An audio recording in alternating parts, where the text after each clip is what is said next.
Hey guys, MVC here for the Scan Pro Gaming tab for another video review. Today we're going to be taking a look at the Logitech C930e, Logitech's highest end webcam, 1080p, 30fps featuring that car Z lens geared toward the business user. And with that in mind, doesn't feature all of the adjustments that the more consumer grade level webcam, the webcam that potentially me or you would use actually, the C920 has. So for example, if I do this and come back to me, you see we've got some kind of automatic backlight / gain adjustment. Now that cannot be disabled, and the more of that it does, the lower frame per second it's going to output, generally speaking. So unless you've got a well-lit room already, you'll be looking toward the C920.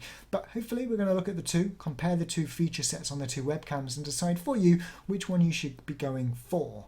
So we're going to jump into a product overview, have a look at its use in OBS, the free software allowing you to stream your gameplay to Twitch TV, before jumping into my final thoughts, feelings and conclusions right at the end. So hope you enjoy the video and we'll catch you at the end. The Logitech C930e is a business grade webcam supporting Windows 7, 8 and macOS 10.7 or higher.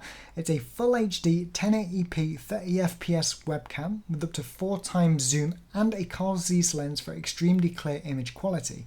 Now, one of its biggest selling points is its 90-degree field of view, a huge step up from the C920, and on top of that comes with autofocus, built-in dual stereo mics, and Bright Light 2 technology, which, although does provide a clear image in a variety of lighting environments, including low light, cannot be disabled, which is something we'll get into shortly. Now, on the underside of the webcam, we do find the tripod-ready universal clip fitting laptops or your monitor, and in the box we do get an external privacy shutter and 3-year warranty. So test number one is going to be the FOV difference. Look at Toothless over here and look at the webcam box on the bed. This is currently the C930e and I'm swapping over to the C920. And here we are on the C920, a lot more zoomed in and claustrophobic, but you could get the same effect if you were to place it further behind the monitor, maybe on a tripod, because they both have the mounts on the base. However, I was expecting the difference just horizontally, but it's actually the vertical one that surprised me the most. Anyway, let's have a look at the software. So next, quickly running through the Logitech camera settings bundled with it, a little bit feature limited compared to the C920, and something we won't get into with the C920 is that if you download the full suite, you can also video capture from it, whereas with the C930e, you will have to download third-party software like OBS that we're using now to capture what you're seeing on the screen. But this is what you're greeted with. In here we can zoom in quite far, and once you've zoomed in, you can pan around like so. You can also manually focus, so if we do this, drag it all the way to the right and get my little Pac-Man figure. As you can see here, it's very crisp. It's actually quite impressive, to be honest, from a webcam. But on top of that, just if we click autofocus again and go into advanced, we've got brightness, contrast, color intensity and white balance here, as you can see. Hit that back on auto, we've got color intensity all the way to grayscale. We've also got contrast, again we could go further, and brightness. Again, could go further. So very much impressed, apart from the fact that there's no Bright Light 2 technology disable button. And again, swapping over to the C920 now, I'll show you where that is on that. Again, here on the C920, probably need to move this way, we're so zoomed in compared to the 930e. But regardless, this is the camera settings. Now we could download the full webcam software suite, enable video capture and recording, but we're not going to bother with that since this is a C930e review.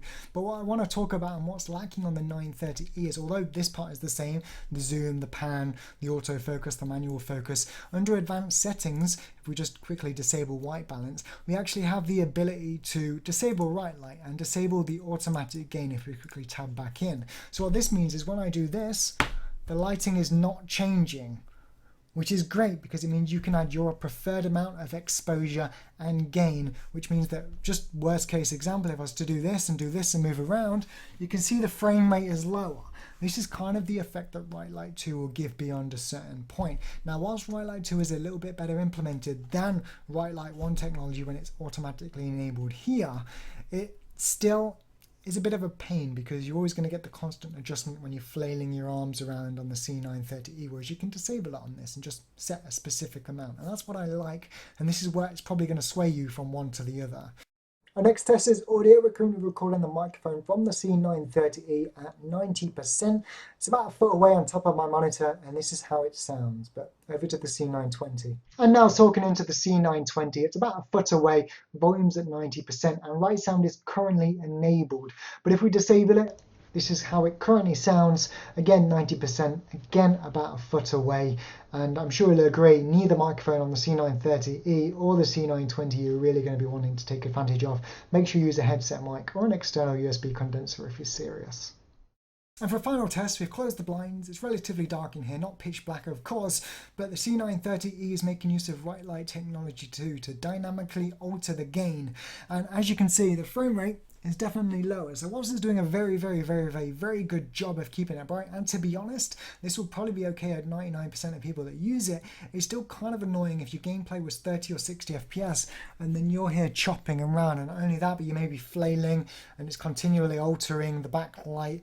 Not ideal really. Whereas on the C920, if we swap over to that, then even though with bright light technology on the C920 enabled, we're still very choppy, what we can do is go into the window capture and disable bright light, and then look at it now, way smoother already. And we can go a step further. We can turn off the auto white balance. We can turn off the gain. Now we do it even smoother, and we can turn down this a little bit, turn down this a little bit, and this would be fine for a gameplay stream. I just wish this setting was on the C930e, the ability to adjust that, and then it would be the perfect webcam. But as it stands, some of you out there that's occasionally gaming this lighting, you might want to be able to turn it off to make it look like this, as opposed to like this with bright light. So yeah, that's that.